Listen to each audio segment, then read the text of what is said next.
There are thousands of trees and shrubs that you can plant to help improve your hunting property. We're located in Pennsylvania, so we sell a lot of trees to hunters in Pennsylvania for their properties. The three most popular trees for hunters to plant are the green giant arborvitae, river birches, and a host of viburnums. These trees have some features that every hunter would like. First, they're not expensive. Second, they're easy to grow. And third, the deer will not eat them back to the ground after you've planted them. And that's important because you need to have a plant that has some deer resistance in order to get up to size where it actually performs the duty that you want the plant to perform. This is an eastern red cedar transplant that we put in the soil in May. The weather was good, and for a couple of weeks we got adequate moisture and time for this tree to get established. It now went through a dry period in July and August, and we had virtually no losses in the field. We like a heavy transplant when we're starting out in the springtime because a heavy transplant can withstand dry weather should it occur after planting. The eastern red cedar is easy to grow, and it grows in a wide range of soils. This is an area where we planted white pine. These were also 9 to 12 inches, and now at the end of the summer they are about 15 to 18 inches tall. We did not lose any trees in this field for transplanting, and we attribute that to the fact that we had the trees in time. They were large enough to have some reserves to last through any part of the dry season that we had this year. We sell a lot of these seedlings. We sell all kinds of seedlings. So if you need seedlings or transplants, give us a call.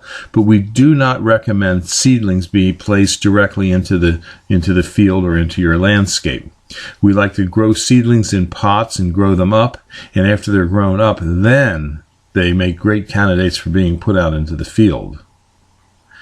We like to have a high success rate when we plant because we don't want to have to go through the field and replace things that die. So use a heavy transplant if you're going to directly plant into your field or your landscape. This tray contains some small arborvitaes called Forever Goldie.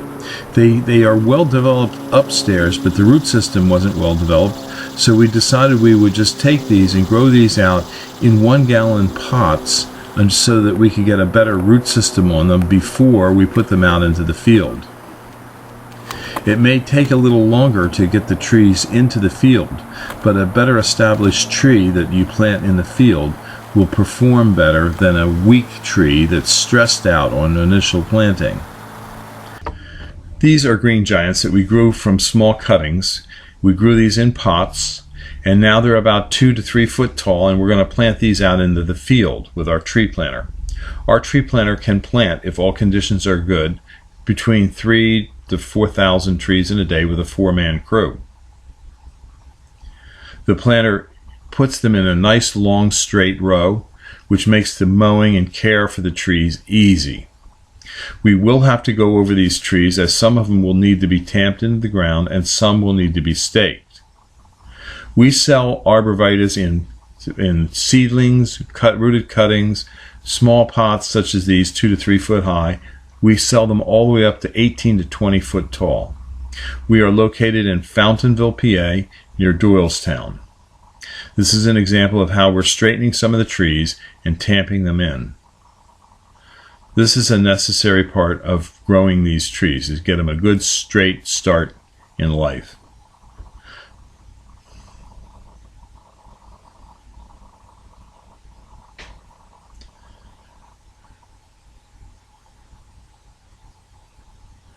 Some will need to be staked. We can try and straighten that by hand, but it probably will not last very well. So we'll put a small bamboo stake on it for about 6 months. If you have any questions, you can call us about trees and shrubs at Highland Hill Farm. We're on Route 313 in Fountainville, PA. Our telephone number is 215-651-8329. Thank you. The Obama administration is making many people fill out Form 4473. It's a transactional record for the government when you buy certain items. It makes you declare whether you're Hispanic, Latino, or not.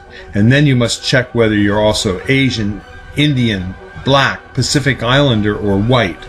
At Highland Hole Farm, we will never ask you any of these intrusive questions that the Obama administration forces many retailers to ask their clients.